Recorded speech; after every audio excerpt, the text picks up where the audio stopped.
తాకట్లో ఉన్న మీ బంగారాన్ని విడిపించి ఆ రోజు ఆన్లైన్ రేటుకి కొంటాం. Sharma gold company.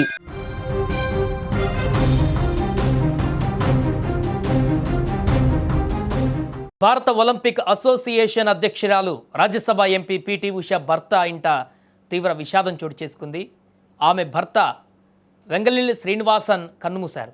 శుక్రవారం అర్ధరాత్రి సుమారు 12:30 ప్రాంతంలో ఆయనకు తీవ్రమైనటువంటి గుండెపోటు రావడంతో వెంటనే కుటుంబ సభ్యులు ఆయన్ను ఆసుపత్రికి తరలించారు. కానీ ఫలితం లేకుండా పోయింది. వైద్యులు పరీక్షించి ఆయన అప్పటికే మరణించినట్లుగా నిర్ధారించారు.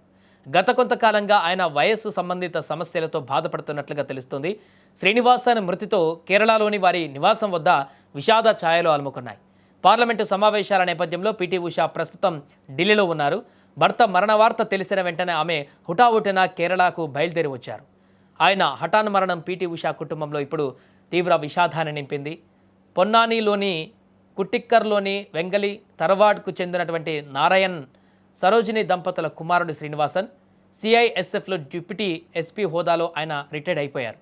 1991లో తన దూరపు బంధువు అయినటువంటి పిటి ఉషాను శ్రీనివాసన్ వివాహం చేసుకున్నారు. వీరికి డాక్టర్ ఉజ్వల్ విఘ్నేష్ అనే కుమారుడు కూడా ఉన్నారు. పిటి ఉషాకు ఆమె అథ్లెటిక్ కెరీర్ అంతటా కూడా శ్రీనివాసన్ అండగా నిలిచారు. ఆమె విజయాలలో కూడా కీలక పాత్ర పోషించారు.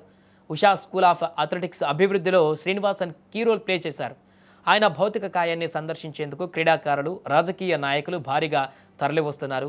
ఒక నిశ్శబ్ద శ్రామికుడిలా ఉషమ్మ విజయంలో భాగస్వామి అయిన శ్రీనివాసన్ మరణం క్రీడాలోకానికి తీరని లోటని క్రీడాకారులు ఇప్పుడు ఆవేదన వ్యక్తం చేస్తున్నారు.